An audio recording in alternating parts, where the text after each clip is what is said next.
Generally, adherence to a healthy lifestyle pattern has decreased during the last 18 years.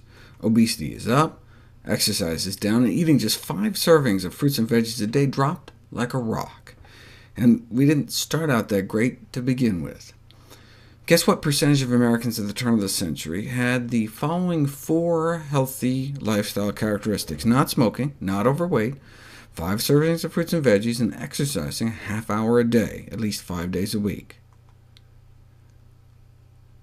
3%. And whether people were wealthy, college-educated, no subgroup even remotely met clinical or public health recommendations. Where are people falling down the most? If you look at heart disease risk factors, most people don't smoke, shown here in green. About half are exercising, but check out the healthy diet score, which gives folks points for drinking less than 4 cups of soda a week, for example. On a scale of 0 to 5, only about 1% score a 4 or a 5. So the American Heart Association's aggressive 2020 target to improve that by 20% would bring us up to like 1.2% of men and women. Given that we've known for decades that advanced coronary artery disease may be present by age 20, coronary atherosclerosis often even present in young children, it is particularly disturbing that healthy lifestyle choices are declining rather than improving in the U.S., and it shows. In terms of life expectancy, the U.S. is down around 27 or 28 out of the 34 OECD free market democracies. The people of Slovenia live a year longer than citizens of the United States. Why? Well, according to the most rigorous analysis of risk factors ever published, the #1 cause of death and disability in the United States is our diet. What about our diet is so bad? The worst 5 things about our diet is that we don't eat enough fruit, we don't eat enough nuts and seeds, we eat too much salt, too much bacon, hot dogs, lunch meat, etc., and not enough vegetables.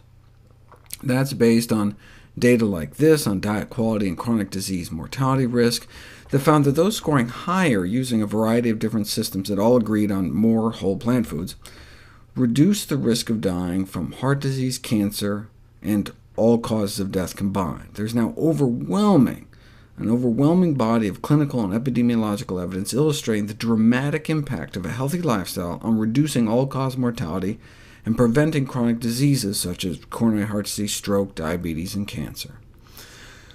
So why do we eat so bad? Aren't we scared of dying from some of these horrible chronic diseases? It's almost as if we're eating as though our future didn't matter. And there's actually data to back that up. Death row nutrition. The growing macabre fascination with speculating about one's last meal offers a window into one's true consumption desires when one values the future, basically when one's value of the future is discounted close to 0. Right? If the future didn't matter, what would we eat? Well, in contrast to pop culture anecdotes, this group of Cornell researchers actually created a catalog of actual last meals, the final food requests of 247 individuals executed in the United States during a recent 5-year period. The most commonly made request, meat. The researchers go out of their way to note, tofu never made the list. And no one asked for vegetarian. In fact, if you compare the last meals to what Americans normally eat, there's not much difference.